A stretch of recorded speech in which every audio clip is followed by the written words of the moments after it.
இன்றைக்கு 50 ஆண்டுகளுக்கு முன்னாடி உள்ள மனிதர்களை விட இன்றைக்குள்ள மனிதர்கள் அதிகமாக மனரீதியாக பாதிக்கப்படுகிறார்கள் என்று அறிக்கைகள் சொல்லிக் கொண்டிருக்கிறது. இதற்கு பிறகு வரக்கூடியவர்கள் இதையும் விட பாதிக்கப்படுவார்கள் என்று அறிக்கைகள் எச்சரிக்கிறது. உளவியல் ரீதியான பாதிப்புகள் அதிகமாக மனிதர்களுக்கு வருகிறது. மனிதர்கள் மாறிக்கொண்டிருக்கிறார்கள். அதற்கான காரணம் உலகம் அதைவிட வேகமாக மாறிக்கொண்டிருக்கிறது. இங்கே உள்ள அதிகமானவர்கள் காணாத ஒரு உலகத்தை இப்புள்ள பிள்ளைகள் காணப்போகிறார்கள். ஏஐ டெக்னாலஜி என்கிறார்கள். அதாவது இதுவரைக்கும் நாம் ரொபோட்டுகளை கண்டிருக்கிறோம். அந்த ரொபோட்டில் நாம் போய் காடை போட்டோம்னா எங்களுக்கு பணத்தை எண்ணி தர்ற ரொபோவை பார்த்திருக்கிறோம். ஆனால் நாம் பேசினால் புரிந்து கொண்டு நம்மளோட பேசுகிற ரொபோவை இதுவரைக்கும் நான் பார்க்கவில்லை. அந்த ரொபோட்டுகளை கண்டுபிடித்து விட்டார்கள். உலகம் மிக வேகமாக முன்னேறி கொண்டு போகிறது. அல்லாஹ் ரப்புல் ஆலமீன் அதற்குரியவர்களை இந்த உலகத்தில் படைத்து வைத்திருக்கிறார். அதற்குரிய அறிவை வளர்க்கிற நேரம் அதை சந்திக்கக்கூடிய இளைஞர்களையும் யுவதிகளையும் அல்லாஹ் உருவாக்குறான். அப்படி உருவாக்குகிற நேரம் இந்த உலகம் வேகமாக பயணிக்கிற நேரம் மனிதனுக்குள் அந்த வேகத்துக்கு ஈடு கொடுக்க முடியாத போற நேரம் அவன் உளவியல் ரீதியாக பாதிக்கப்படுறான். ஏன்னா ஒரு வாகனம் வேகமா போற நேரம் அந்த வேகத்துக்கேற்ப உள்ளக்குள்ள நாமெல்லாம் பெல்ட்டை போட்டிருக்கணும். இல்லைன்னா வேகமா போய் பிரேக் அடிச்ச நேரத்தில் நம்ம போய் முட்டிடுவோம். அதனால் இதற்கு முன்னாடி உள்ளவர்கள் 10 பிள்ளையோடு மாலை நேரம் படியில் உட்கார்ந்து பேசுவதற்கு நேரம் இருந்தது. பிள்ளைகள் 10 உழைத்து கொடுக்கணும், அவர்கள் சாப்பிடணும். ஆனா அதிகமான வேலை, எல்லா வேலைகளுக்கு மத்தியிலும் அவர்கள் பேசினார்கள். இன்றைக்குள்ளவர்களுக்கு 2 பிள்ளை, போக போக ஒரு பிள்ளை வேண்டாம் என்று சொல்லக்கூடியவர்களும் இருக்கிறார்கள். ஏன்னா அந்த அளவுக்கு நம்முடைய நாட்டுடைய அறிக்கையை நான் சொல்கிறேன். அந்த அளவுக்கு பாப்புலேஷன். 1ஆம் ஆண்டுக்கு சேர்ந்த பிள்ளைகள் 3,71,000 பிள்ளைகள். இப்பொழுது நீங்கள் நம்பினால் 270 தொடக்கம் 280 வரைக்கும் குறைந்து விட்டது. அன்னளவாக 90,000 பிள்ளைகள் 1ஆம் ஆண்டுக்கு சேர்ப்பது இல்லை. அப்படின்னா எங்க போனாங்க? பிள்ளைகளை பெத்தெடுக்கவில்லை என்று சொல்கிறார்கள். அல்லாஹ்வுடைய நல்லடியார்களே, அறிக்கைகள் தலைக்கீழ் போய் கொண்டிருக்கிறது. நம்முடைய நாட்டுடைய சனத்தொகை மெல்ல மெல்ல குறைகிறதாக அறிக்கைகள் சொல்கிறது. அதனால் கூடிய சனத்தொகை மெல்ல மெல்ல குறைந்து கொண்டு வருகிறது. காரணம் ஃபைனான்சியல் கிரைசிஸ். இந்த நாட்டில் ஏற்பட்ட பொருளாதாரத்துக்குரிய அந்த பாதிப்புக்கு பிறகு மக்களுடைய சிந்தனைகள் கொஞ்சம் மாறி அந்த சிந்தனைகளுக்கு பிறகு நாம் பிள்ளைகளை குறைத்துக் கொள்வோம் என்று முடிவெடுத்தார்கள். ஆனால் முஸ்லிம்களாகிய நாம் அப்படி இல்லை. அல்லாஹ் சொல்கிறான், உங்களுடைய பிள்ளைகள் வளா தக்குத்தொழு ஆகுல அதுக்கும் ஹஷியத்தையும் வறுமைக்கு அஞ்சு உங்க பிள்ளைகளை கொள்ளாதீங்கப்பா. அவர்களுக்கும் உங்களுக்கும் நாங்க தான் உணவளிக்கிறோம் என்று அல்லாஹ் சொல்கிறான். அல்லாஹ்வுடைய வாக்குறுதிகளை ஏற்றுக்கொள்ளக்கூடிய மனப்பாங்கு நம்மிடம் இருக்கணும். அல்லாஹ் ஒரு வாக்குறுதியை கொடுத்தான், அந்த வாக்குறுதியை ஏற்றுக்கொள்ளக்கூடியவர்களாக நாம் இருந்தால் இந்த உளவியல் ரீதியான பிரச்சனைகளுக்கு நாம் முகம் கொடுக்க வேண்டிய தேவையில்லை. அலா பிதிக்ரில்லாஹி தத்மஇன்னுல் குலூப், அறிந்து கொள்ளுங்கள், அல்லாஹ்வை நினைவு கூறுவதால் உள்ளங்கள் அமைதி பெறுகிறது. ஒரு ஆள் வந்து சொல்றாரு, நான் தான் நிறைய அல்லாஹ்வை நினைவு கூறுறேன்னு எனக்கு உள்ள அமைதி பெறலண்டா. அல்லாஹ்வை நினைவு கூறுவதால் உள்ள அமைதி பெறுதுன்னு குர்ஆன் சொன்னா உள்ள அமைதி பெறணும். அப்ப நீங்க அல்லாஹ்வை நினைவு கூறுவன்ற பேர்ல வேற என்னவோ முசீபத்து பண்றீங்க. உங்க உள்ள அமைதி பெறவில்லை என்று சொன்னால் நீங்கள் அல்லாஹ்வை நினைவு கூறவில்லை என்று அர்த்தம். அல்லாஹ்வுடைய நல்லடியார்களே, நாம் பிரச்சனைகள் எல்லாம் பார்ப்போம். இன்றைக்குள்ள பொருளாதார சிக்கல், ஆசை வேகமாக பறக்கிறது. அதனுடைய வேகத்தில் பொருளாதாரம் வருகிறதாண்டா கொஞ்சம் அங்கதான் பிரச்சனை, ஸ்ட்ரெஸ். அப்ப நிறைய ஹோமோன்ஸ்கள் சுரப்புது. சொல்றார்கள் மனசு தான் உடம்ப கண்ட்ரோல் பண்ண பண்றாங்க. ஒரு ஆள் நல்லா இருப்பார் சிரிச்சிட்டு, ஒரு ஆள் வந்து பக்கத்துல பேசுறாரு, மனசை குழப்பிடுவார். முகமெல்லாம் மாறும், கடுக்கடுப்பா மாறும், பல்லு கடிக்கப்படும், கண்ணு இப்படி பார்க்கும், மூஞ்சி ஒரு விதமா மாறும். ஒண்ணுமே நடக்கலையே, பொடியில என்னப்பா நடந்துச்சேண்டா? அவருடைய மனசு மாறிச்சு. இந்த முழு பொடியையும் கண்ட்ரோல் பண்றது மனசு. இன்னொரு ஆள் வந்து நல்ல செய்தி சொல்றாருண்டா, இவருடைய முகமெல்லாம் மாறிடும். ஒரு ஆள் பயங்கரமா சொல்றாருண்டா, அவசரமா டாய்லெட் போயிருவாரு. அது என்னப்பா நடந்துச்சு? ஒரு பிள்ளைய பயம் காட்டிட்டாங்கண்டா, உடனே யூரின் போயிரு. கிட்னியை பிடிச்சாரா, ஏதாவது பண்ணாரா, பிளடரை பிடிச்சி நெசிக்கினாரா? இல்ல, மனசுக்குள் எதை கொடுக்கிறோமோ அதுதான் உடம்ப கண்ட்ரோல் பண்ணும். எலும்பி நடக்கிறதுக்கு உற்சாகத்தை கொடுக்கிறதும் அப்படியே தூங்கிட்டே இருக்கிறதும் இந்த மனசு. இந்த மனசை ஆரோக்கியமா வைத்துக் கொள்ளணும். அல்லாஹ்வுடைய நல்லடியார்களே, மிக ஆரோக்கியமாக வைத்துக் கொள்ளணும். இல்லை என்றால் பட்டு பயங்கரமான பாதிப்புகளுக்குள்ள வந்துடும். ஒரு சகோதரரை பார்க்கிறேன், அல்லாஹ் அவர்களுக்கு அருள் புரியணும். எல்லா வசதிகளையும் அல்லாஹ் அவருக்கு கொடுத்திருக்கிறார். அவரோட நான் பழகிற நேரம் மாஷா அல்லாஹ், வாகனத்தில் உயர் ரக வாகனம், இன்றைக்கு மார்க்கெட்டில் உள்ள உயர் ரக வாகனம். அவருடைய வீடு 5 ஸ்டார் ஹோட்டல் மாதிரி எல்லாம் கேட்டிருக்கு. அவருக்குரிய பிரச்சனை, அவருக்கு தூக்கம் இல்லை. அல்லாஹ்வுடைய நல்லடியார்களே, அவருடைய ரூமுக்கு நான் போய் பார்க்கிறேன். அந்த பெட் உண்மையாக 5 ஸ்டார் மாதிரி எல்லாமே அப்படி செட்டப்ல இருக்கிறது. ஆனால் இரவுக்கு அவர் தலையை வைத்தால் அவருக்கு தூக்கம் இல்லை. அல்லாஹ்வுடைய நல்லடியார்களே, எல்லோரும் தூங்குற நேரம் ஒரு மனிதர் மட்டும் கண்ணை பொத்தி கொண்டு இருந்தால் அதனுடைய வேதனை எப்படி என்று பொத்தியவர்களுக்கு தெரியும். அவ்வளவு கஷ்டமாக இருக்கும். அல்லாஹ்வுடைய நல்லடியார்களே, அல்லாஹ் ஜல்ல ஷானுஹு வ தஆலா மூமின்களுக்கு மன அமைதியை கொடுக்க. உலகத்தில் ஒவ்வொரு வீட்டிலே ஒவ்வொரு பிரச்சனை. பணம் இருந்தால் தூக்கம் இல்லை, தூக்கம் இருந்தால் பணம் இல்லை. சிலர்களை பார்க்கிறேன், ட்ரெயின் ஓடுகிறது, அதுக்கு பக்கத்தில் இடம் இருக்குது, அங்கே தூங்குகிறார்கள். ரொம்ப சத்தம், அந்த சத்தமே தெரியாத அளவுக்கு டீப் ஸ்லீப்புக்கு போய்விட்டார்கள். பரம ஏழைகள், லக்ஸரி பெட் இல்லை, அவர்களுக்கு கூல் லேயர்ஸ் தெரியாது, ட்ரிபிள் லேயரா என்ன லேயர் என்று தெரியாது, மெட்ரஸ் கூலா ஹொட்டான் அவருக்கு தெரியாது, அதுக்குரிய எதுவுமே இல்லை. பல லட்சங்கள் பெட்டுக்கு செலவழிக்கவே இல்லை. ஆனால் அவர்கள் தூங்குகிறார்கள். அல்லாஹ்வுடைய நல்லடியார்களே, அதாவது அத்தனையும் மனசு சம்பந்தப்பட்டது. மனசு குழம்பினா உடம்பு குழம்பி போயிடும். மனசு நேர்த்தியா இருந்தா உடம்பு ஆரோக்கியமா இருக்கு. இந்த உலகத்தில் ஆகப்பெரிய பிரச்சனைகள் என்ன பொறுத்தளவுல ஆகப்பெரிய பிரச்சனை முகம் கொடுத்தவர் பெருமானார் ஸல்லல்லாஹு அலைஹி வஸல்லம். அதை நான் அப்படியே உங்களுக்கு தொகுப்பாக சொல்ல வேண்டிய தேவையில்லை. உங்க லைஃப்ல வந்த எந்த பிரச்சனை எழுதிட்டு கேளுங்க, இது ரசூலுல்லாஹ்ட்ட வந்துச்சான், நீங்க அப்ப சொல்லுவீங்க ஆமா வந்துச்சேன். பதுவா செய்யணுமா, ரசூலுல்லாஹ்வுக்கு பதுவா செய்திருக்கிறார்கள். அடிக்கணுமா, ரசூலுல்லாஹ்க்கு அடித்திருக்கிறார்கள். பொருளாதாரத்தை பறிக்கணுமா, பறித்திருக்கிறார்கள். ஒரு ஏழையா வாழ்ந்திருக்கிறாரா, ஆமா. பணக்காரரா வாழ்ந்திருக்கிறாரா, ஆமா. பல மனை திருமணம் முடிச்சிருக்கிறார், ஆமா. சின்ன வயசு பிள்ளைய முடிச்சிருக்கிறார், ஆமா. முதியவரை முடிச்சிருக்கிறார், ஆமா. பிள்ளைகள் இருக்கிறா, ஓ. அவருக்கு ஜியாது களத்துல போனாரா, ஆமா. பொருளாதாரத்தை நிர்வகித்தாரா, ஆமா. ராஜாவா, எல்லாத்தையும் பேர குழந்தைகளோட எல்லாத்தையும் நீங்க பார்க்கலாம். 360 டிகிரி ஒரு மனிதனுடைய வாழ்க்கையில எதெல்லாம் அவர் முகம் கொடுக்கணுமோ அச்சனையும் அவர் முகம் கொடுத்திருக்கிறார். அதனால் பெருமானார் ஸல்லல்லாஹு அலைஹி வஸல்லம் முகம் எப்பயுமே மலர்ந்திருக்கு. நான் கேட்கிறேன், உங்களோட உங்க மனைவி ரசூலுல்லாஹ்வுக்கு ஏக காலத்துல 9 மனைவி. என்றைக்காவது உங்க மனைவிக்கு சாப்பாடு கொஞ்சம் டிலே ஆயிட்டேன்னு வைங்க, 10 நாளைக்கு வீட்டில் அடுப்பெரியலன்னு வைங்க, தண்ணியை குடிச்சுதான் வாழ்க்கையை கழிக்கணும்னு வைங்க, என்ன நடக்கும்னு நினைக்கிறீங்க? ஈச்சப்பழமும் தண்ணியும் மாதிரி ஏதாவது வச்சா டிவோர்ஸ்ல போய் நிற்கும். பெருமானார் 9 நாட்கள், அதாவது 29 நாட்கள் தங்கள் மனைவியோட பேசல். 9 மனைவிமார்களோட ஏன் பேசலன்னு கேட்டீங்கன்னா, அல்லாஹ் சொல்லிட்டான். ஹைபரை பிடிக்கிற டைம்ல ரசூலுல்லாஹ் கொஞ்சம் கூடுதலா வருவது, இவங்க கொஞ்சம் வர்ற டைம்ல தான் கூடயே கேட்டாங்க. ரசூலுல்லாஹ்வுடைய மனைவிமார்களை பத்தி நீங்க புகார்ல போய் ஹதீஸை பரட்டி பார்த்தா வழங்கும். பள்ளியில் ஒரு விருந்தாளி வர்றாரு, பெருமானார் மனைவிமார்கள்ட்ட அனுப்புறாங்க, என்னம்மா இருக்குதுன்றாங்க. அவங்க சொன்னாங்க, வல்லாஹி எங்கள்கிட்ட மைந்தி இல்லாமாவும் தண்ணியை தவிர வேற எதுவும் எங்கள்கிட்ட இல்லைன்ட்டாங்க. அடுத்த மனைவி, அடுத்த மனைவி, அடுத்த மனைவி, இப்படியே போறார்கள். அல்லாஹ் மீது ஆணையாக அல்லாஹ் ரப்புல் ஆலமீன் அந்த நிலைமையை வெளியெடுத்து போடுகிறான். இமாம் புகாரி அவர்கள் செய்தியை பதிவாக்குறார். அதற்கு பிறகுதான் ரஜுலுன் அன்சாரியை சேர்ந்த மினல் அன்சாரி, அன்சாரியை சேர்ந்த மனிதரை தன்னுடைய கையை தூக்கி கொண்டு நான் போகிறேன், யார சொல்லுங்க, எங்க வீட்டுக்கு நான் எடுத்துட்டு போகிறேன் அந்த செய்தி பதிவாகுது. அல்லாஹ்வுடைய தூதர் அவருடைய மனைவிமார்கள் ஒரு வீட்டில் கூட எதுவுமே இல்லை, எதுவுமே இல்லை. பஞ்சத்தின் உச்ச வேதனை அவங்க அனுபவிச்சாங்க. அனுபவித்தாலும் அல்லாஹ்வுடைய நல்லடியார்களே, பெருமானாருடைய முகம் மலர்ந்தே இருந்துச்சு. அது எப்படி? அதுதான் எங்களுக்கு தேவை என்கிறோம். அந்த பாடத்தை நாம் பெற வேண்டும் என்கிறோம். எப்பையும் சந்தோஷமாய் இருப்பது எப்படி? எப்பையும் முகமலர்ச்சியோடு இருப்பது எப்படி? எப்பையும் மன அமைதியோடு இருப்பது எப்படி? பெருமானாரை கொல்ல வருகிறார்கள், ஆனால் பெருமானாரை இப்படித்தான் இருக்கிறார்கள். அவருக்கு பதட்டம் வரவில்லை. அல்லாஹ்வுடைய நல்லடியார்களே, 10,000 பேர் வெளியே நின்று கொண்டு, இந்த நாட்டிலே கோஹம் கோட்டா மாதிரி பெருமானாரை மதீனாவிலே அப்படியே சுற்றி கொண்டு 10,000 பேர் அஹ்ஸாபிலே 10,000 அரபிகள் வெளியிலே நின்று கொண்டு பெருமானாரை மட்டும் கேட்டார்கள். அதாவது மதீனத்து வாசிகளே, உங்களோட தகராறு இல்லை, அவரை தாங்கள் என்று கேட்டார், அவரை கொல்ல வேண்டும் என்று கேட்டார்கள். அரபுகள் ஒன்று சேர்ந்து விட்டோம் என்றார்கள். 10,000 பேர் வெளியே நின்றார்கள். குறைஷிகள் 4,000 தான். மீதி 6000 வேற வேற கோத்திரத்தில் எல்லாத்தையும் சேர்த்து வெளியே நின்று கொண்டு கேட்டார். ஆனால் பெருமானார் தயங்கவும் இல்லை.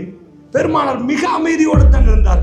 அல்லாஹ்வுடைய நல்லடியார்கள் என்றைக்காவது ஆயிஷா ரலியல்லாஹு அன்ஹா அவர்கள் ஓபன் புக், ரசூலுல்லாஹ் எது செய்தாலும் ஒரு போர்வையில் தூங்கினாலும் சொல்லுவார், குளித்த விதத்தையும் சொல்லுவார். ஆயிஷா அத்தனையும் சொல்லிவிடுங்க. ரசூல் ஸல்லல்லாஹு அலைஹி வஸல்லம் அவர்கள் எப்படி வாழ்ந்தார்கள் என்பதை மிக ஓப்பனாக எந்த ஒளிவும் மறைவும் இல்லாமல் ஆயிஷா ரலியல்லாஹு அன்ஹா சொன்னார்கள். அல்லாஹ்வுடைய நல்லடியார்களே, அவர்கள்ட்ட போய் கேட்டு பாருங்க. அவர்கள் சின்ன வயசு அந்த டைம்ல பூனை படுக்குதுன்றார்கள் அடுப்புல. ஒரு நிலாவை சந்திரனை பார்க்கிறேன் இன்னும் அப்படின்னா என்ன வந்திருக்கணும்? அல்லாஹ் ஒரு சான்ஸ் கொடுக்கறான். எல்லா மனைவிமார்களையும் கூப்பிட்டு சொல்றான், இதுதான் உங்க பொருளாதாரம். நபியுடைய மனைவிமார்களுக்கு பொருளாதாரம் கூட்டி தரப்படாது அல்லாஹ் சொல்றான். ரசூலுல்லாஹ் இல்ல, பெருமானார் இந்த அளவு அவர் தர்மம் தான் கொடுக்கணும். ரசூலுல்லாஹ் நாங்க இன்னைக்கு சம்பாதிக்கிறது எதுக்கு? கல்ப தொட்டு சொல்லுங்க பாப்போம். இன்றைக்கு எங்களுக்கு சாப்பிட்றதுக்கு ஏலாமே இருக்கிறோம். இங்கே உள்ள அதிகமானவங்க நாளைக்கு சாப்பிட்றதுக்கு அடுத்த மாதம் சாப்பிட்றதுக்கு அக்கௌண்ட்ல இருக்கலாம். அந்த அளவுக்கு எங்கள்கிட்ட ஏதாவது ஒன்று இருக்கு. குறைஞ்சபட்சம் வீட்டில் ஒரு கம்மலாவது இருக்கு. அந்த எங்களுக்கு எங்க பிள்ளைகள் நல்லா வாழணும், அதைத்தான் நாங்கள் பார்க்கிறோம். ரசூலுல்லாஹ்வுடைய கல்வி எப்படி? ஃபாத்திமா ரலியல்லாஹு அன்ஹா ஒன்றை கொடுக்கவில்லை. ரசூல் அல்லாஹ்வுடைய சட்டம், உங்க பிள்ளைகளுக்கு எதுவும் கொடுக்கல. நபிமார்கள் அத்தனையும் தர்மம் செய்யும். உலகத்துள்ள அதாவது எல்லா ராஜாமார்களும் இன்னும் ஓயாமல் உழைக்கிறார்கள். எல்லா ஜனாதிபதிமார்களும் என் சந்ததி என் புள்ள, அது இயல்பு குணம். அதை கலட்டி எடுக்கல அது மனசில். அந்த அன்பு பாசம் இயல்பு குணம். பெருமானாருடைய பாசத்தோடு உலகத்தில் மற்ற யாருடைய பாசம் வைக்கல. பெருமானுடைய நடத்தை எப்படி தெரியுமா இருந்தது? அல்லாஹ் சொன்னான், கொடுக்க வேணாம். அது ஏலாதன்ட்டா. உங்க பிள்ளைக்கு இப்ப கொடுங்க, வாரிசெல்லாம் ஒண்ணு இல்லை. நீங்க அந்த மாதிரி பாகப்பிரிவினை கொடுக்க ஏலான்ட்டா. அவங்க மனைவிமார்களுக்கு லிமிட்டட். நீங்க நபியுடைய மனைவியா, நீங்க இவ்வளவுதான் உங்களுக்கு.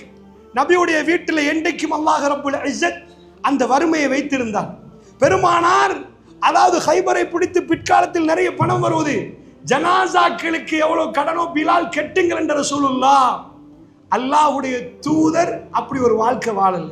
ஏன்னா அல்லாஹ் அதை விரும்பல. ரசூலுல்லாஹ் எங்களுக்கு இல்லை, ரசூலுல்லாஹ் அதை மெயின்டைன் பண்ணிட்டே போனாங்க. அதனால மனைவிமார்களோட ரசூலுல்லாஹ் 29 நாட்கள் பேசாம இருந்தாங்க. அவங்களுக்கு வாய்ப்பு கொடுக்கப்பட்டுச்சு. ஒன்று வாழலாம், இல்லை டிவோர்ஸ் பண்ணலாம். என்னுடைய தாய்மார்கள் ஒருவர் கூட ரசூலுல்லாஹ் முன்னாடி யா ரசூலல்லாஹ் இப்படியே வாழ்ந்து போறோம், உங்களோட தான் வாழுவோம். ஒரு மனைவி பெருமானார் விமர்சிக்கவில்லை, டிவோர்ஸ் பண்ணவில்லை. சாதாரணமாக அல்லாஹ் இப்படி கொண்டு வந்து வைக்கிறான். சின்ன பிள்ளைன்னா அவங்களோட வேற மாதிரி நடக்கணும். ஹதீஜா அம்மா மாதிரி ரசூலுல்லாஹ்வுக்கு ஒரு 15 வருஷம் மேலன்னா அவங்க வேற மாதிரி. 2 பேரோடையும் பெருமானார் அணுகி பார்க்கிறார். 2 பேரும் அவர்களை தூக்கி வைக்கிறார்கள். இப்படி ஒரு வாழ்க்கை. ஆயிஷா அம்மா தன்னுடைய வயோதிபத்தில் ரசூலுல்லாஹ் மௌத்தாகி நீண்ட காலம், ரசூலுல்லாஹ் மௌத்தாப்புல 18 வயசு அவங்களுக்கு. நீண்ட காலத்துக்கு பிறகு என்னுடைய தாய் என்ன சொல்றாங்க? ஒரு சாப்பாடுல உட்கார நேரம் அப்படியே கண்ணீர் கொட்டுது. என்னுடைய கணவர் இதை பார்த்ததே இல்லைன்னா, இப்படி ஒரு உணவை பார்த்ததே இல்லைன்னா அழுதால் பெருமானார் அவங்க கல்வில எங்க வாழ்ந்திருப்பார்கள்? அல்லாஹ்வுடைய நல்லடியார்கள். இவ்வளவு பிரச்சனை. ஒரு பக்கத்தில் ஜிஹாத், ஒரு பக்கத்தில் கொல்லவாரார்கள், பொருளாதாரம் இல்லை, சாப்பாடு இல்லை. எப்படி சிரித்தார்கள்? இந்த உலகத்திலே நாம் அத்தனையும் செய்வது அந்த சந்தோஷத்துக்கு, அந்த சிரிப்புக்கு. அல்லாஹ்வுடைய நல்லடியார்களே, ஒரே ஒரு விடயம், அல்லாஹ்வை நம்ப வேண்டிய விதத்தில் நம்பினார். நாம் பொருளாதாரத்தை நம்புற விதத்தை தாண்டி நம்புகிறோம். நாம் சில மனிதர்களை நம்ப வேண்டிய விதத்தையும் தாண்டி நம்புகிறோம். அவர்கள் அல்லாஹ்வை நம்ப வேண்டிய விதத்தில் நம்பினார்கள். அல்லாஹ் ரப்புல் ஆலமீன் சொன்னான், ஃபத்குரூனி அஸ்குருக்கும், என்னை நினைத்து பாருங்கள், உங்களை நான் நினைக்கிறேன் என்று அல்லாஹ் ரப்புல் ஆலமீன் சொல்கிறார். லஇன் ஷக்கர்தும் லஅஸீதன்னக்கும், என்னை அதாவது எனக்கு நன்றி செலுத்தினால் உங்களுக்கு அதிகப்படுத்துவேன் என்று அல்லாஹ் சொல்கிறான். குர்ஆன்ல எங்கேயாவது காட்டுங்க பார்ப்போம். எனக்கு நன்றி செலுத்தினால் அதிகப்படுத்தும். என்ன அதிகப்படுத்தும்? பொருளாதாரமா? இல்லை. சொத்து செல்வம், புள்ளக்குட்டி? இல்லை. ஃபில்லிங் த பிளாங்க்ஸ் நீங்க என்றான் அல்லாஹ். நீங்க பிளாங்கை ஃபில் பண்ணிக்கோங்க. லஇன் ஷக்கர்தும், எனக்கு நீங்கள் நன்றி செலுத்தினால் லஅஸீதன்னக்கும், உங்களுக்கு நான் அதிகம். அது ரஹமத்து, பரக்கத்து எல்லாமே அது அந்தந்த நபருக்கு தேவையான மாதிரி. நான் இப்பொழுது பிஸ்மில்லாண்டு அர்த்தம் என்ன? பிஸ்மில்லான் அல்லாஹ் சொல்கிறான், அல்லாஹ்வின் பேரால்.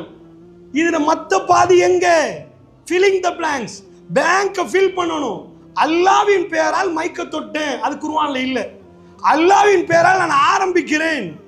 இல்ல அப்தவுன் வந்தாதான் நீ அதை ஆரம்பிக்கிறேன்னு வரும். நான் ஆரம்பிக்கிறேன் பிஸ்மில்லா, அல்லாஹ்வுடைய பெயரை கொண்டா அப்படி வரணும். குர்ஆனில் பிஸ்மில்லா மட்டும்தான் வரும். ஏன் தெரியுமா? அந்த பிஸ்மில்லா எல்லாத்துக்கும் சொல்லுவாங்க. சில விஷயத்தை பொறுத்து இது எதுக்கு அடிக்கலாம் இந்த ஃபிளக் பண்ணுவாங்களா, அத மாதிரி இந்த பிஸ்மில்லா கொண்டு போய் சுவிட்ச் ஆன் பண்றீங்களா, பிஸ்மில்லா அல்லாஹ்வின் பெயரால் சுவிட்ச் ஆன் பண்றேன், அல்லாஹ்வின் பெயரால் ஃபேனை போடுறேன், அல்லாஹ்வின் பெயரால் மைக்க தொடுறேன். சோ பிஸ்மில்லா நீ செய்யற காரியத்தை செஞ்சிரு. பிஸ்மில்லா அப்படின்னு அல்லாஹ் தந்த மாதிரி அல்லாஹ் சொல்றான், ல இன் ஷக்கர்தும், எனக்கு நீங்கள் நன்றி செலுத்தினால் ல அதீதன்னகும், உங்களுக்கு நான் அதிகப்படுத்துவேன் அல்லாஹ் ரப்பல் ஆலமீன் சொல்றான். இதை தலையில வச்சு இதை நம்பி நீங்க வெளியே போனீங்கண்டா நிச்சயமா கல்வி அமைதியாக. அல்லாஹ்வுடைய தூதர் அசையல்ல, சஹாபாக்கள் அசையல்ல, அவர்களுக்கு தெரியும் இது நடக்கும் என்று தெரியும். அல்லாஹ்வுடைய நல்லடியார்களே, அல்லாஹ் ரப்புல் ஆலமீன் வெறுமனே வாக்குறுதியை மட்டும் தரும். இன்னல்லாஹ் லா யுக்லிஃபுல் மிஆத், அல்லாஹ் வாக்குறுதிகளை மீற மாட்டான் என்று அல்லாஹ் சொல்கிறார். அல்லாஹ் வாக்குறுதி தந்த உங்க புள்ள வாக்குறுதி தந்தா மீறலாம், நீங்க வாக்குறுதி கொடுத்தா மீறலாம், நான் வாக்குறுதி கொடுத்தேன் சில வேளை மீறலாம், உங்க மனைவி வாக்கு கொடுத்த கூட சில வேளை மீறலாம். அல்லாஹ் வாக்குறுதி கொடுத்தால் ஒருபோதும் மீற மாட்டான். 100க்கு 100 நீங்க தலையில இதை எடுத்துட்டு வெளியே போங்க, வல்லாஹி அல்லாஹ் உங்களை கைவிட மாட்டான். ஒரு நாளும் அது நடக்காது. அதுதான் அல்லாஹ்வுடைய வாக்குறுதி. நம்புறவர்களுக்கு நம்புற விதத்தில் அல்லாஹ் அவர்களோட பதில் கொடுப்பான். ஃபத்குரூனி அஸ்குருக்கும், என்னை நினைத்து பாருங்கள் உங்களை நான் நினைக்கிறேன் என்கிறார். அதற்கு அல்லாஹ் சில சந்தர்ப்பங்களை எங்களுக்கு படிச்சு தரான். இப்படியெல்லாம் சும்மா மொட்டையா குர்ஆன் பேசல. குர்ஆன்ல முழுக்க முழுக்க நீங்க பாத்தீங்கன்னா வரலாறுகள் தான் வரும். தொழுகை எப்படின்னு வராது, ருக்கு செய்யறது எப்படி இதெல்லாம் வராது, இப்ராஹிம் நபி தஹஜ்ஜத் தொழுதாருன்னு வராது, ரசூலுல்லாஹ்வுடைய லுகர் தொழுகை இப்படிதான் குர்ஆன்ல வராது. அத்தனையும் அவங்க ஃபேஸ் பண்ண ப்ராப்ளம், அந்த ப்ராப்ளத்தை ஃபேஸ் பண்ண போக்கில் அல்லாஹ் அவங்களோட எப்படி நடந்து கொண்டான், இதான் குர்ஆன் முழுக்க வருது. இப்ராஹிம் நபியை வீட்டில் இது வெளியே போட போக்கில் அவங்க வாப்பா எந்த பூமியும் காணியும் ஒன்றுமே இல்லாமல் வெளியே போனவருக்கு அல்லாஹ் இந்த பூமியில எந்த இடத்தை கொடுத்தான், மனிதனுடைய கல்புகளில் எந்த இடத்தை கொடுத்தான், எப்படிப்பட்ட இடத்தை கொடுத்தான், அவர் எப்படி தலைவராக்கினான். ஒரு வாப்பா கெட் அவுட் என்று கதவை திறந்து வெளியே போற நேரம் அவர் எங்கேயாவது போய் இருந்தா அவருக்கு என்ன இடம் கிடைக்கும்? அல்லாஹ்வுடைய நல்லடியார்களே, அல்லாஹ் அவர்களோட நடந்து கொண்டதை பத்தி அல்லாஹ் பேசுகிறான். யூசுப் நபியை கொண்டு போய் கிணத்துல போற நேரம் யாருமே இல்லை, அவரோட நான் இருக்கிறேன் என்பதை அல்லாஹ் ரப்புல் ஆலமீன் சொல்லி காட்டு. எப்படி என் அடியானோடு நான் நடந்து கொண்டேன் என்பதை குர்ஆனில் எடுத்து காட்டுகிறான். மரியம் அலைஹிஸ்ஸலாமுடைய விஷயம் எல்லாமே அல்லாஹ் ரப்புல் ஆலமீன் நான் என் அடியானோடு எப்படி நடப்பேன், அடியான் என்னை நினைத்து பார்த்தால் என்பதைத்தான் திருக்குர்ஆன் நமக்கு முழுமையாக இந்த பாடத்தை நடத்தி வருகிறது. அல்லாஹ்வுடைய நல்லடியார்கள் இப்ராஹிம் அலைஹிஸ்ஸலாம் அவருடைய புள்ள மனைவி பச்சை உடம்பு கொண்டு போய் பக்கா பள்ளத்தாக்கில் விட்ட வரலாறு நமக்கு தெரியும். அல்லாஹ் கொடுத்த வாக்குறுதியை அல்லாஹ் நிறைவேற்றிட்டு நான் சொன்ன இந்த 2 ஆயத்துகளோடும் எப்படி அல்லாஹ் நடந்து கொள்றான்னு பாருங்க. கொண்டு போய் மனைவியை விட்டுட்டாங்க. எங்க விட்டிருக்கிறாங்க உங்களுக்கு தெரியும், காபத்துல்லாவுடைய ஃபவுண்டேஷன் கெட்டப்பட்டிருக்குன்னு குர்ஆன் சொல்லுது. அங்க எதுவுமே இல்லாத இடம் இல்லை. ஏன்னா இப்ராஹிம் நபி அந்த ஃபவுண்டேஷனை தான் எழுப்பினார். இப்ராஹிம் நபி காபத்துல்லாவை கெட்டவில்லை. அல்லாஹ் குர்ஆன்ல சூரத்துல் பக்ராவுல சொல்ற நேரம் வைத் யர்ஃபு இப்ராஹிம் கவாயிதல் பைத், பைத்துடைய கவாயிதை, பைத்துடைய ஃபவுண்டேஷனை எழுப்பினார் என்று அல்லாஹ் ரப்பல் ஆலமீன் சொல்கிறான். ஆல்ரெடி ஃபவுண்டேஷன் ஆதம் அலைஹிஸ்ஸலாம் போட ஃபவுண்டேஷன் இருக்கு. இடம் முதலிலே கட்டப்பட்ட ஆலயம் அல்லாஹ்வுடைய ஹரம் காபத்துல்லா, அதான் ஃபர்ஸ்ட் ஆலயம் கட்டப்பட்டுச்சு. அல்லாஹ் ரப்புல் இஸ்ஸா தன்னுடைய நபியை தெரிவு செய்கிறார். எனக்கு தெரியுமா இந்த உலகத்துல சஜதா செய்வதற்கு மிக சிறந்த இடம் எதென்று கேட்டீங்கன்னா காபத்துல்லா, அதுதான் மிக சிறப்பான இடம். ரசூலுல்லாஹ்வுடைய நன்மையை சொல்லிவிட்டார். இந்த பள்ளியிலே நாம் நின்று தொழுதால் நன்மை, காபத்துல்லாவில் நடந்தால் நன்மை, அப்படியே காபத்துல்லாவை சுத்தி நடந்தால் நன்மை, ஓடினால் இங்கே நன்மை இல்லை. இன்றைக்கு இக்காமத் சொன்னா நடந்துதான் நீங்க வரணும். ஆனா காபத்துல்லாவுக்கு பக்கத்தில் சஃபா மருவாவிலே ஒரு இடத்திலே ஓடுவது நன்மையை தரும். அல்லாஹ்வுடைய நல்லடியார்களே, இஅ்திகாஃப்ல உட்கார்ந்து அங்கே தூங்கினால் நன்மை, நடந்தால் நன்மை, தூங்கினால் நன்மை, நின்றுவது தொழுகை, ருக்கு செய்வது, பணிவது, சஜதாவுக்கு போறது, எல்லா விஷயங்களும் காபத்துல்லாவில் நன்மை. நடப்பது, நிற்பது, குனிவது, தூங்குவது, சாய்வது எல்லாமே அல்லாஹ் ரப்புல் இஸ்ஸத் இபாதத்தாக மாத்திருக்கிறான்.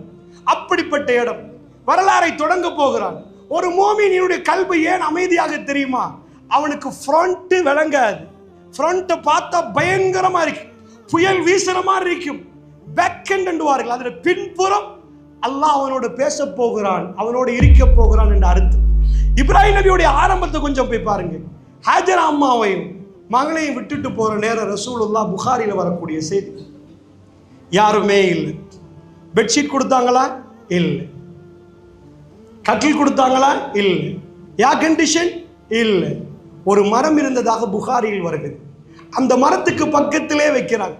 இப்ப அவங்களுக்கு மரத்துடைய இணல், வேற எந்த ஒரு தண்ணி இல்லை, ஜெனரி இல்லை, கையில கொடுத்த தோல்பை, கொஞ்சோண்டு சாப்பாடு. இப்ராஹிம் நபியுடைய ஒரு நபிமார்களுக்கு கொடுத்த அற்புதத்தில் இப்ராஹிம் நபியை பற்றி அல்லாஹ் பேசுற நேரம் அவரோட யாருக்கும் பேசி தப்பேலாது. அதான் இப்ராஹிம் நபியோட அற்புதம். அவருடைய விவாதத்தை தான் குர்ஆனில் அல்லாஹ் போடுவான். விவாதம், அவர் ஒருவரோடு ஒருவருக்கு ஒருவர் பேசினது, அந்த மக்களோட பேசினது. ஈசா நபியோட பேச போகல விவாதத்தை எல்லாம் போட மாட்டான். மூசா நபிக்கு அற்புதத்தை தான் நல்லா போடுவான். கைத்தடி கைத்தடி கைத்தடி. ஒரு ரெண்டு இடத்துல விவாதம் வரும், ஆனா கைத்தடி. ஈசா அலைஹிஸ்ஸலாமுடைய விஷயத்தில் அவர் பறவை ஊதினார், அது வரும். ஆனா இப்ராஹிம் நபியுடைய விஷயத்தில் அப்படி ஒரு அற்புதம் வராது. என்ன அற்புதம் வரும் என்றால் அவருடைய விவாதங்களை அல்லாஹ் எடுத்து எடுத்து ஹைலைட் பண்ணி போடுவான். அவருக்கு இருப்பதை இப்ராஹிம் நபி அறிவுபூர்வமானவர். அல்லாஹ் சொல்றான், மடையர்கள் தன்னுடைய மார்க்கத்தை புறக்கணிப்பார்கள். அவ்வளவு அறிவுபூர்வமாக இப்ராஹிம் நபி பேசுவார். அறிவுபூர்வமானவருக்கு இப்ப கொடுத்த சோதனை என்ன தெரியுமா? வைஃபையும் பிள்ளையும் பாலைவனத்தை நடுவில் விட்டுட்டு போகணும். நீங்க போகணும் 10 கிலோமீட்டர் அல்ல, 100 கிலோமீட்டர் அல்ல, 1000 கிலோமீட்டர் போகணும். ஜோர்தான் நதிக்கரை ஓரம் பலஸ்தீன மண்ணு. குர்ஆன் பேசுற அநேகமான நபிமார்கள் ஷாமை சேர்ந்தவர்கள், ஷாமை சேர்ந்தவர்கள். அதனால் அவர் அங்க போய் ஷாமுடைய நபிமார்களை தான் குர்ஆன் எடுத்து பேசுது. அல்லாஹ் ரப்புல் ஆலமீன் அதை தான் ஹைலைட் பண்றான். ஷாம்ல போய் ஷாம்ல இருந்து தான் இப்ப மக்காவுக்கு வந்திருக்கிற. மக்காவுக்கு ஜிபிஎஸ் இல்லை. அவர்களுக்கு அந்த காலத்துல நட்சத்திரத்தை பார்த்து பயணிக்கக்கூடிய ஒரு ஜிபிஎஸ் சிஸ்டம் இருந்துச்சு. அந்த சிஸ்டத்துல வந்து விட்டுட்டு போறார். அந்த அம்மா ஆல்ரெடி ப்ரீ பிளான் இல்லைனால புகாரில விளங்குது. அந்த அம்மா பின்னாடி ஓடிட்டு வந்து கேட்கறாங்க, யா இப்ராஹிம் எங்க போறீங்க? அப்ப ஆல்ரெடி சொல்லிட்டு வரல. ரசூலுல்லாஹ் புகாரியுடைய செய்தியை நீங்க பிரட்டி பார்த்தீங்கன்னா விளங்கும். பெருமானார் மிக கவனமாக வார்த்தை அணுகிறார்கள். என்ன சொன்னாங்க தெரியுமா? இப்ராஹிம் நபி திரும்பி பார்க்கவில்லை. ஒரு தடவை அந்த ஹதீஸ்ல வரல, ஒரு தடவை அந்த ஹதீஸ்ல வரல. பல வாட்டி ரசூலுல்லாஹ் சொல்றாங்க, இப்ராஹிம் நபி திரும்பி பார்க்கவில்லை, இப்ராஹிம் நபி திரும்பி பார்க்கவில்லை. ஏன்? கடும் கோவமா திரும்பினா பச்சை உடம்பு புல்ல கையில அதை பார்த்த எந்த தகப்பனுக்கும் கல்பு தாங்காது. இந்த உலகத்தில் ஆக இமோஷன். லூத் நபி சமூகத்தை அழிக்க போகல அவர் வாதிடுறாரு, வேண்டாம் இன்னும் கொஞ்ச நாள் கொடுங்க, திருந்திருவாங்க. எங்கள்கிட்ட வந்து சொன்னா இப்பவே கதையை முடிச்சிருங்க, ஒன்னா நம்பர் சைத்தான் சொல்லுவோம். எங்க கல்வி என்ன, அவருடைய பாசம் என்ன. நாங்க துவா கேட்க போக்கல யாரோ என்னுடைய புள்ள புள்ளன்னு கேட்போம். குர்ஆனை பிரட்டி இப்ராஹிம் நபி கேட்ட துவா எல்லாத்தையும் எடுத்து தொகுத்து பாருங்க. ஒமின் சுர்ரியத்தி ஒமின் சுர்ரியத்தி ஒமின் சுர்ரியத்தி என்ற சந்ததி புள்ளட புள்ளட புள்ளட புள்ளட புள்ள ரசூலுல்லாஹ் வரைக்கும் துவா கேட்கிறாங்க. அதை தாண்டி துவா கேட்கிறாங்க. அல்லாஹ் ரப்புல் இஸ்ஸத்துடைய கல்வை அப்படி வைத்திருக்கிறான் அல்லாஹ்வுடைய நல்லடியார்கள். அப்படிப்பட்ட இப்ராஹிம் நபி போற நேரம் அந்த அம்மாக்கு பதில் கொடுக்கல. நாங்க ரசூல் ஒரு மாப்பிள்ள தன்னை வைஃப் பின்னாடி வந்து எங்கெங்களை விட்டுட்டு போறீங்கண்டா கொஞ்சம் நீங்க யோசிச்சு பாருங்க. அல்லாஹ் தன்னுடைய ரஹ்மத்தையும் பரக்கத்தையும் எப்படி இறக்கினான்டா. இப்ராஹிம் நபி கோடிக்கணக்கில் கொடுத்து, பேங்க் கார்டை கொடுத்து, ரெஸ்டாரண்ட் பக்கத்துலமா 5 ஸ்டார் ஹோட்டல், நான் கொஞ்சம் சாரானா ஆகிட்ட போயிட்டு வரேன், அங்கே போயிட்டு வரேன், சலாமுன் அலைஹா அவங்கள்ட்ட போயிட்டு வரேன் என்று சொல்லிட்டு போகல. ஒன்றுமே இல்லை. 3வது முறை கேட்குறாங்க, அல்லாஹ் இப்ராஹிம் அல்லாஹ் தான் ஏவினானான்னு கேட்குற நேரம் இப்ராஹிம் நபி திரும்பி பார்க்காம ஆமான்னு போயிட்டாங்க.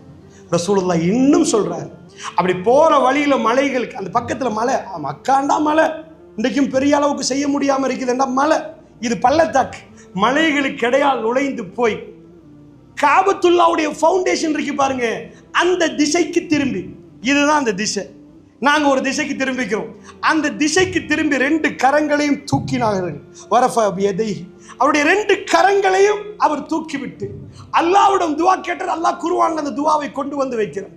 அவர் என்ன கேட்டார் என்று யாரும் ரெக்கார்ட் பண்ணல, யாரும் வீடியோ பண்ணல. நாயகம் ஸல்லல்லாஹு அலைஹி வஸல்லத்துக்கு அல்லாஹ் காட்டுகிறான். ஹரத்துடைய ஆரம்ப நாள் இதுதான், இப்ராஹிம் நபியுடைய துவக்க நாள் இதுதான், இதுதான் அந்த ஊர் தொடங்குற நாள்.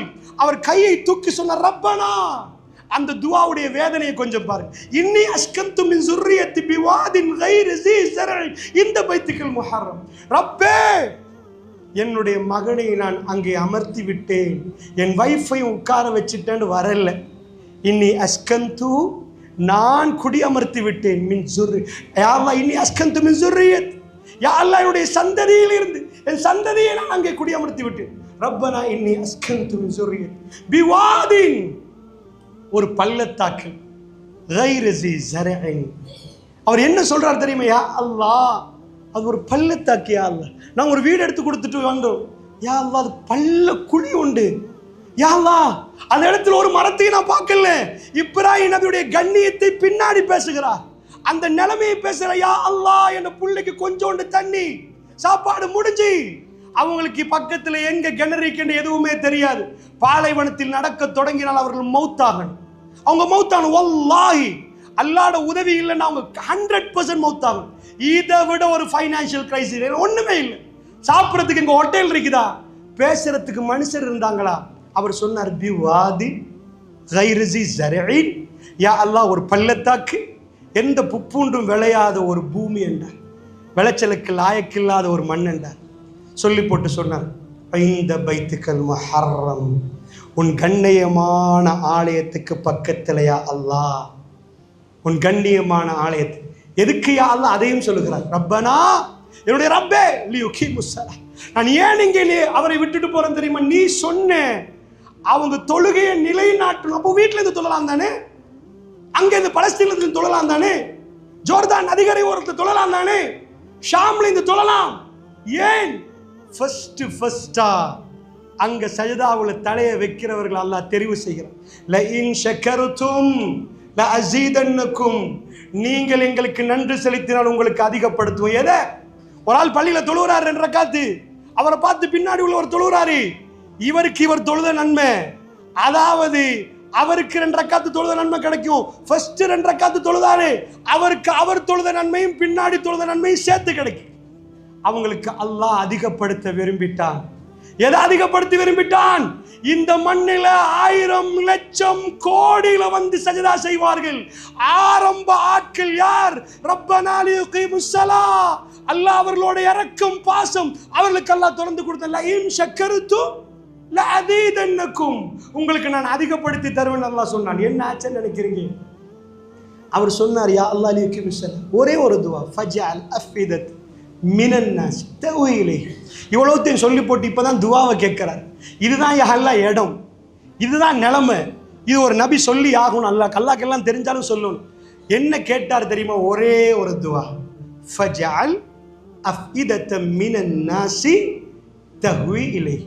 யா அல்லாஹ் மனிதர்களுடைய கல்புகளை அவங்க பக்கம் சாட்டிரு. சாட்டப்பட்டதை பார்க்குறீங்களா? 24/7 365 days மில்லியன் ரூபீஸ் செலவழிச்சிட்டு போறாங்க. எங்க போறீங்க? ஹஜ். எங்க போறீங்க? உம்ரா. எங்கப்பா? அங்க போய் என்ன செய்வீங்க? நோம்பு பிடிப்பீங்களா? இல்ல. அங்க போய் என்ன செய்வீங்க? ரொம்ப இதாக்குவீங்க, சுருக்கி தான் தொழுவோம். ஹஜ்ஜுக்கு போனா சுருக்கி தொழணும், வினாக்கு போனா கண்டிப்பா சுருக்கி தொழணும். ஸோ சுருக்கி தான் தொழணும். ஜம்மு கசர், ஸோ ஜம்மு கசர் பண்ணணும். அங்க நோம்பு பிடிக்கல, நீங்க பிரயாணி. இந்த நிலைமையில அப்ப என்ன இபாதத்து செய்ய போறீங்க? இப்ராஹிம் நபியுடைய குடும்பம் ஒரு இடத்துல ஓடினாங்களாமே, அங்க நாங்க ஓடணுமா? இப்ராஹிம் நபி ஒரு இடத்துல கல்லடிச்சாராமே, அந்த இடத்துல கல்லடிக்கணுமா? ஒரு இடத்துல இருந்துட்டு இப்ராஹிம் நபிக்கு நடந்ததெல்லாம் சிந்திச்சு பார்க்கணுமாமே. இவ்வளவு சல்லி 4 பேர் போறீங்க, 1 கோடி கட்டி போறீங்க, என்னப்பா அங்க உட்கார்ந்து ஜிக்ர் பண்ணணுமா? இப்ராஹிம் நபியோட அல்லாஹ் எப்படி நடந்தாண்டு? இதுதான் டோட்டல் ஹஜ். பேமெண்ட்ல தூங்கணும், கிடைக்காது. 5 ஸ்டார்ல இருந்தாலும் பின்னால இடம் பிரச்சனை, கல்லடிக்கிற நேரம் ஜம்ராவுல பிரச்சனை, எக்கச்சக்கமான பிரச்சனைகளுக்கு மத்தியில எல்லாரும் ஒரு யூனிஃபார்ம், ஹை கிளாஸ் பர்ஃபியூம் அடிக்கிறவர் நோ தூக்கி வீசி போட்டு, அவர் ஹராத்தை கட்டிட்டு, அமெரிக்கன் அவர் வந்தால் யூரோப்பியன், பாகிஸ்தானி ஒரு ஏழை, எல்லாத்தையும் எல்லாம் வச்சிருப்பான். ஒரே யூனிஃபார்ம். லப்பைக் அல்லாஹும்ம லப்பைக், லப்பைக் லா ஷரீக லக லப்பைக். நான் என்ன கேட்கிறேன் உங்களுக்கு? அல்லாஹ்வுடைய நல்லடியார்கள், ரப்புல் இஸ்ஸத் உடனடியா கபூல் பண்றான். என்ன கபூல்? அவர் கேட்ட துஆ, ஃபஜஅல் அஃஇதத மினன் நாஸி தஹ்வி. யா அல்லாஹ் உங்களுடைய கல்புகளை இவங்க பக்கம் திருப்பி, மனிதர்களுடைய கல்புகளை உங்க பக்கம் திருப்பி. இன்றைக்கும் உலகத்தில் நீங்க ஃபேஸ்புக்கில் போட்டா உங்களை நினைச்சு பார்க்கணும் போட்டா அந்த ஃபைல் கொஞ்ச நாளா ஷேர் ஆகி டிலீட் ஆகிரும். யூடியூப்ல நீங்க போட்டா செல்ஃபியில் எடுத்து போட்டோ எடுத்துட்டு நீங்க முழு பேருக்கு ஷேர் பண்ணினா நீங்க எவ்வளவு பணம் கொடுத்து ஷேர் பண்ணாலும் no cameras, no audio recordings, no mics, எதுவுமே இல்லை. ரப்புல் இஸ்ஸத் அது அத்தனையும் பார்த்துட்டு இருந்து அந்த வீடியோவை ரிலீஸ் பண்றான், லைவ் டெமான்ஸ்ட்ரேஷன். இப்போ நீங்க ஹரத்தில் பார்த்தீங்கண்டா அங்கே ஹாஜிகள் சஃபாவுக்கும் மருவாவுக்கும் இடையில ஓடுறாங்க. அவங்களுக்கு புள்ளைக்கு தண்ணி இல்லையா, அவங்க புள்ளைய தூக்குறாங்களா, அவங்க ஏன் ஒரு 3 கிலோமீட்டர் 7 அதாவது 3 அண்ணளவா 1/2 கிலோமீட்டருக்கு சஃபாவுக்கு மருவாவுக்கு அவ்வளோ தூரம் ஏன், அண்ணளவா ஒரு 3 கிலோமீட்டர் ஏன்? அல்லாஹ் அந்த வீடியோவை லைவ் பண்ணிட்டான். உலகத்துல லைன் ஷக்கர்தும் லஅஸீதன்னக்கும் அங்க ஓட ஓட ஓட ஓட அக்கவுண்ட் பேலன்ஸ் கூடி கூடி தரஜாத்துல ஜன்னாவுல தரஜாத் எங்கேயோ போகுது. ஃபத்குரூனி அஸ்குருக்கும், என்னை நினைத்து பாருங்கள் உங்களை நான் நினைக்கிறேன் என்கிறான் அல்லாஹ். அந்த அம்மா ஒரே ஒரு வார்த்தை தான் சொன்னாங்க போற இப்ராஹிமை பார்த்து, அல்லாஹ் எங்களை கேவினானான்னு கேட்டாரு, அவர் ஆமாண்டு போயிட்டார். அப்போ ஒரு வார்த்தை சொன்னாங்க, அப்ப அல்லாஹ் எங்களை பார்த்து கொள்வான் போங்கண்ணா. ஒரு உம்மா தனியா நின்றா அந்த முடிவு எடுக்கலாம், தண்ட புள்ளையோட நின்றா இந்த முடிவு எடுக்கலாது. சகோதரர்கள், இந்த முடிவு எடுக்கல. புள்ள கையில இருந்தா இந்த முடிவை ஒரு காலம் எடுக்கல. தான் செத்தாவது புள்ள வாழணும் என்று நினைப்பாருங்க. புள்ளைய என் கையில வச்சுட்டு சொல்றாங்க அல்லாஹ் எங்களை பார்ப்பான். அந்த நிலைமை அவங்களுக்கு உருவாகுது. தண்ணி முடியுது, புள்ள அழுவுது. அந்த சத்தம் அங்க எவ்வளவு கத்தினாலும் அந்த ஜசீரத்துல அரபுக்கு அது கேட்கிற அளவுக்கு எதுவுமே இல்லை. ஜசீரத்துல அரபை தாண்டி அல்லாஹ் ரப்புல் இஸ்ஸா அதை கேட்கிறார். அந்த அம்மா பதட்டத்தோட வெறுமன கதை கேட்காதீங்க, வெறும் சும்மா பார்க்காதீங்க, லைவா அற்புதத்தை பாருங்க. கையில தூக்கிட்டு சஃபாவுக்கு வரப்புக்குள்ள யாரும் கேமராமேன்ஸ் இல்லை. அவங்க எவ்வளவு பதட்டத்தில் உங்க புள்ளைய டாக்டர்ஸ் எல்லாம் கைவிட்டு ஐசியூல போட்டு இப்போ புள்ளைய வீட்டுக்கு எடுத்துட்டு போங்கண்டா, அது மூச்சு திணறி உங்களை பார்க்குற நேரம் அந்த கண்ணை பார்க்க இல்லாமல் நீங்க துடிப்பீங்க, கண் கலங்கும், உங்களால ஓடும். அந்த நேரத்தில் நீங்க போய் ஒரு மலைக்கு மேலே, இன்றைக்கு நீங்க சஃபா மலையில் அவங்க க்ளூ பூசி வச்சுக்க அவங்களோட கால் வலிக்க கூடாதுன்றதுக்கு அவங்க பூட் போட்டு மேலே ஏறல. ஒரு அம்மாவுக்கு தன் பிள்ளைக்கு அதுக்குள்ள எங்க மேலையும் அந்த மேலே ஏறி பார்ப்பாங்க. தூரத்துல யாராவது கையில எல்லாம் சாப்பாடு அனுப்புறானா, எங்கேயாவது தூரத்துல இருந்து வர்றாங்களா, அடுத்த பக்கம் ஓடி பார்க்கறாங்க, இந்த டிரெக்ஷன்ல யாரும் இல்லை அங்க. அப்ப ஏன் 7 வாட்டி இப்படி ஓடி ஓடி இருக்கிறாங்க தெரியுமா? அந்த டென்ஷன்ல புள்ள ஸ்கூலுக்கு வரணும் 2 மணிக்கு, 4 மணி ஆகி வரலன்னா நீங்க எங்க நடக்கிறீங்க, எப்படி போறீங்க, என்ன நடக்குது, தொண்டை தண்ணி வத்திரும், பதட்டம் வரும், கையில வேர்வை வரும், கண்ணு மேல போகும், கால் நடுங்கும், எல்லாமே நடக்கும். அந்த அம்மா அந்த இதோட போறாங்க. நாங்களோட கல்புல ஒன்று இருக்குது. ஒரு இடத்துல கூட அவங்க பதுவா செய்யல. அந்த கணவன் என்னை விட்டுட்டு சாரா சலாமுன் அலைஹா அங்க போயிருக்கிறார். நான் இங்க துடிக்கிற பிள்ளையோட மனுஷனான்னு கேட்க அது எப்ப விளங்குது தெரியுமா? இஸ்மாயில் அலைஹிஸ்ஸலாம் திரும்ப வந்தா ஃபலம்மா பலகமா சாய, பெரிய வயசு, இப்போ வயசுண்டா அவரோட சேர்ந்து வேலை செய்யற வயசு அடைகிற நேரம் அவர் சொல்றாரு, இன்னி அராஃபில் மனாமியன் அதிபக், அதாவது நான் உன்னை நினைக்கிற மகனே, கனவு காண்ற உங்களை வெற்ற மாதிரி ஒரு கனவு காண்ற ஃபந்தூர் மாதா தரா, என்னவாப்பா நினைக்கிறீங்க? இப்ப காலம் கடந்து மகன் இந்த அளவுக்கு வந்துட்டாரு, வேலை செய்யற அளவுக்கு, காபத்துல்லா கெட்ட அளவுக்கு வந்திருக்கிறாரு. இப்ப கேட்கிறாரு, நான் தொடர்ந்து கனவு ஒன்று கண்டுட்டே வாரேன் வெற்ற மாதிரி, என்ன நினைக்கிறீங்க? உண்மை என்ன சொல்லிருக்கணும்? உங்க வாப்பா விட்டுட்டு போனாரு, இப்ப வெட்ட வந்திருக்கிறாரு, இதுதான் அவர் வேலை. அந்த அவர் என்ன பதில் கொடுத்தார்? சத்தஜுதுனி இன்ஷா அல்லாஹ் பினஸா, அப்பா இஃபஅல் மா துஅமர், உங்களுக்கு ஏவப்பட்டதை செய்யுங்க வாப்பா, அல்லாஹ் சொன்ன நீங்க செஞ்சாகணும். மறுமையில் அல்லாஹ் பொறுமையாளர் பேர் கூப்பிட போக்கல இஸ்மாயில் பேரை பார்ப்பீங்க வாப்பாங்க. அந்த உம்மா என்ன சொல்லி கொடுத்து வளர்த்திருப்பார்கள். இதுதான் இந்த உலகத்தில் மிக பெரும் அதிசயமா போகுது. நாங்கள் அத்தஹியாத்தில் உட்கார்ந்து இன்றைக்கும் அல்லாஹும்ம ஸல்லி அலா முஹம்மது ரசூலுல்லாஹ்வுக்கு யா அல்லாஹ் அருள் புரியன்னு கேட்கிறோம். ஏனண்டா தர்ஜாத்தை கூட்ட ஜன்னாவுல் வஅலா ஆலி முஹம்மதி, ரசூலுல்லாஹ்வுடைய குடும்பத்துக்கு நீ தர்ஜாத் ரஹ்மத்தை கூட்டிரியா அல்லாஹ். கமா ஸல்லைத அலா இப்ராஹிம், யா அல்லாஹ் எனக்கு பணத்தை தாயால அவரை மாதிரி என்று கேட்கிறோம். அவரை மாதிரி தான், அவர் அவ்வளோ பெருசு. இப்ராஹிம் நபியும் இப்ராஹிமுடைய குடும்பத்துக்கு நீ அருள் புரிந்தது போன்று பெருமானாருக்கு